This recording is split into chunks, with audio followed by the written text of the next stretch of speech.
la difficulté pour le juge, d'abord, c'est pour l'appréciation des responsabilités, c'est le choix de l'expert et le choix de la mission. On en a parlé, mais c'est imbriqué. Parce que on peut choisir un expert en fonction des connaissances que l'on a, des experts dont on dispose, mais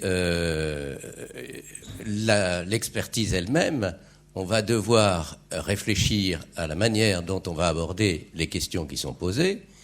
Et comme nous ne sommes pas des techniciens, nous risquons de donner une mission à l'expert qui ne soit pas adaptée. Et on se retrouvera dans la situation dont on parlait tout à l'heure.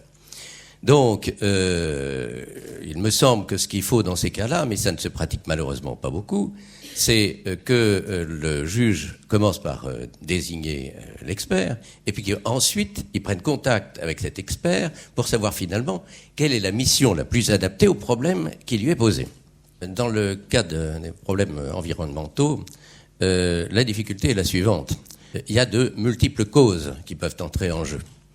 Et par conséquent, un seul expert n'est pas capable de traiter l'entièreté de la difficulté pour déterminer l'origine par exemple, d'une pollution ou l'origine du préjudice. Il doit donc désigner un expert qui soit un espèce de chef d'orchestre, un espèce de généraliste.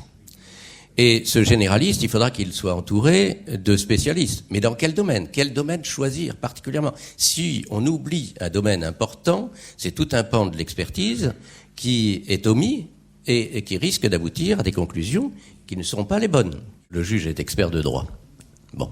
Une fois qu'on a dit ça, ça justifie que parfois il s'abstienne de tenir compte d'une expertise et fasse finalement sa propre idée et sa démonstration éventuellement, ce que j'ai un peu fait dans l'ERICA d'ailleurs, parce que il y avait une expertise sur les causes du naufrage, une expertise qui avait été ordonnée par le juge d'instruction, il y en avait une autre qui avait été ordonnée par le tribunal de commerce de Dunkerque. Merci. Et elles étaient absolument pas elles allaient pas dans le même sens. Ce qui fait que c'était quand même un peu gênant, même si ça n'était pas pénal, celle du tribunal de commerce de Dunkerque, même s'il n'y avait pas toutes les parties, c'était quand même un peu embêtant d'avoir une contradiction pareille. Et puis en plus, il y avait des expertises qui avaient été diligentées aux frais des parties les plus importantes, évidemment Total, etc. Et du coup, on était un peu dans l'incapacité de s'appuyer véritablement totalement sur l'expertise pénale. Donc, nous avons fait notre propre raisonnement à partir des éléments incontournables qu'on retrouvait dans toutes les expertises, et je pense que ça tient à peu près la route. On a en face, et ça qui est tout à fait fondamental à mon avis, c'est qu'on a dans la construction du droit un véritable contradictoire. Ce qui ne va pas dans les parlements, c'est qu'il n'y a pas de contradictoire. Et parce qu'il y a la puissance des lobbies, il n'y a pas expert contre expert, et il n'y a pas possibilité de dialogue. Et vous avez toutes les vicissitudes du Parlement européen, comme Corinne Lepage vous parlerai longuement, sur la puissance des lobbies, la capacité de renverser effectivement. Elle m'a raconté un jour que je crois que c'était plusieurs centaines de millions dépensés les industries pour empêcher l'étiquetage alimentaire en particulier. Enfin, vous avez cet exemple-là, il y en a des dizaines. Même dans le Parlement, au Sénat, rappelez-vous, sur un point très précis où un sénateur a fait venir la nuit un industriel pour corriger son rapport. Vous vous souvenez pas de cette affaire-là, ça fait quand même du bruit. Donc je n'ai pas confiance dans les institutions parce que c'est pas contradictoire et c'est pas lumineux. Alors tandis que le juge, c'est tout à fait autre chose, effectivement. Il y a le dialogue dont je voulais vous parler. Mais pas n'importe quel juge. Parce que, en réalité, quand on est devant le juge civil, avec des obligations de définir une mission, etc., moi, je pense que la stratégie contentieuse, c'est la stratégie à la fois du pénal, parce que, effectivement, ça fait sa preuve dans les grandes affaires que nous connaissons, parce que le juge détermine effectivement les expertises, il pousse jusqu'au bout les expertises. L'expertise est relativement contradictoire, elle ne l'est pas totalement, mais elle l'est au moment du rendu du rapport.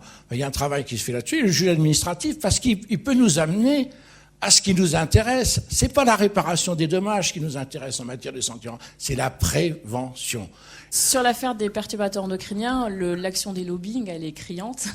Ils ont quand même réussi à retarder de 3 ans l'avènement d'une définition à l'échelle européenne des perturbateurs endocriniens. Et ils ont réussi quand même à avoir une définition qui les satisfait et qui satisfait absolument pas l'ANSES, par exemple. Donc leur action enfin, ils ne peuvent même plus l'être dissimulés, sérieusement.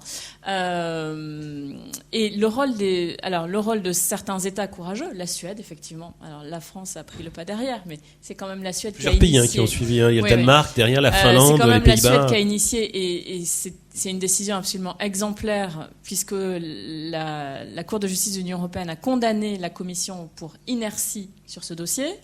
Et tout récemment, le 20 septembre, et ça c'est aussi extrêmement intéressant, une association a agi encore contre la Commission en disant, dans la définition que vous avez retenue des perturbateurs endocriniens, vous ne justifiez pas des documents que vous avez utilisés parce que certains documents sont confidentiels. Et l'association a dit, mais non, vous ne pouvez pas dire que ces documents... Lorsque vous adoptez une définition des perturbateurs endocriniens, vous devez dire quels sont les critères scientifiques qui ont permis d'aller vers cette définition. Et la Commission se cachait derrière un article du traité qui permet de dire que lorsque ça participe au bon fonctionnement des institutions, on peut qualifier certains documents de confidentiels. Et le tribunal a dit, pas du tout. Votre argument est absolument insuffisant. Donc soit il faut justifier véritablement le fait que ces documents doivent demeurer confidentiels, soit il faut les produire. Donc la société civile joue un rôle majeur effectivement dans l'avancée des procédures et pour contrer un petit peu ces lobbies archi-puissants pour lesquels parfois on peut s'interroger sur le rôle du politique, malheureusement.